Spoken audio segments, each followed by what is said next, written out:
let's bring on Mudgee's American author. You know who she is. She's never done stand-up comedy before, so give her a round of applause. Summer Land.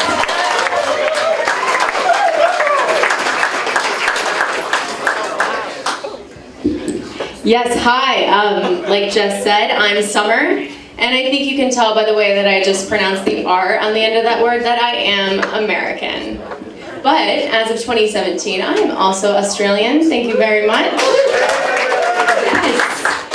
I've been here 10 years, and I've been trying really hard to embrace Australian culture. Mostly because Americans have a pretty bad reputation right now. And everyone thinks we complain all the time, which is true. But I personally, I hate complaining. I'm someone, I do not want to send food back at a restaurant.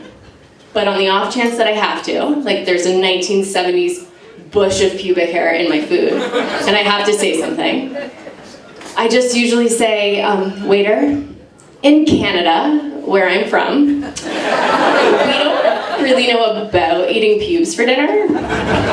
Sorry, not sorry, Canada. Okay, so seriously, I've been trying to become true blue, and I think it's working, because I noticed that I've been speaking differently. I was at the gynecologist. I know.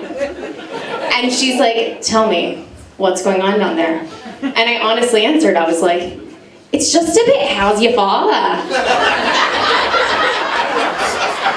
A few nights ago, I was on the couch with my husband, and he was doing the leg thing that says, I want to be inside you. And I looked at him and I was like, yeah, I could root. So we did. Which is probably why it's a bit, how's your father? I love the way you talk. I love the way Australians talk. And my most favorite thing that you say is, oi! Because never in a million years did I think that two vowels could convey so much. If you put oi into Google Translate and you do the settings from Australian to American, it literally translates to, excuse me, I would like to urgently garner your attention. But you know what you do weird? You do not shorten the word beetroot. It's the longest word ever, and you say it all the time. You're like, oi, Summer, do you want a beetroot on your burger? And I'm like, fucking oath I do.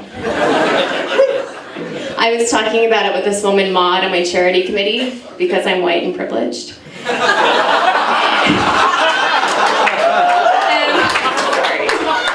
And she pulled me and she's like, Summer, it's because Australians love to say root. And it's true, I love to say root.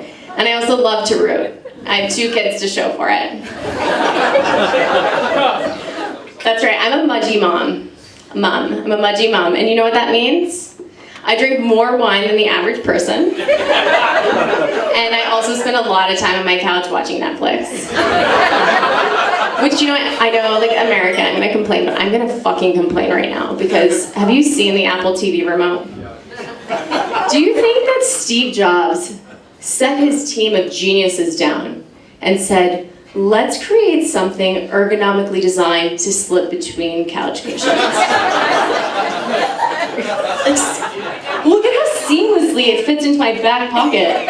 Just ready for a ride in the washing machine. It is begging to be put into a PowerPoint. It's shiny, I have toddlers, it looks like a tongue depressor. It fits between the pages of books. It's surprisingly good at cutting Play-Doh and lines of cocaine.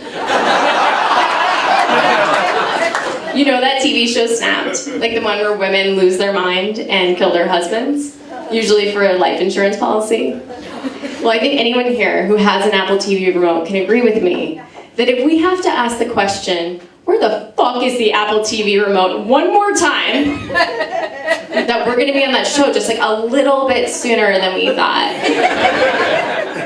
Okay, let's talk about breakdowns. In 2016, the ABC asked me if I would go on air and talk about the US presidential election. And because I love attention, it was like, yes, I will. Yes, I'm there. I'm your political commentator. But then I was like, I have to call my mom. I know nothing about the government. So I was like, what are the primaries? Like, what's a caucus? Who were the 10 first presidents of the United States? Like, why did I think I was sitting a 6th grade exam? The only question they asked me was, do you think Donald Trump will be the next president of the United States of America? And, oh, God, I was cocky. I was like, in my professional opinion, no. Absolutely not. It's like a no-go zone. It's Hillary all the way. I'm with her. Like, I think we all know what happened. Now there's so much nepotism in the White House, it makes the incest on Game of Thrones look like completely acceptable. I'm not gonna lie, like, I have survivor's guilt. Like, I'm just here in Mudgee living my best life, drinking wine at Roth's. I have a microphone. And my friends, they're in the States with the wall, right? How terrible. I'm ready. Here we go. So, I actually have news, and I haven't told my friends back there in the corner yet, but I'm actually moving back to America. I know. But I got a job as an aide in the White House, and the first thing I'm going to do is give Donald a huge blowjob in an effort to get him impeached, because I'm willing to do that. I will take one for the team. I may not know what a caucus is, but I can definitely suck one.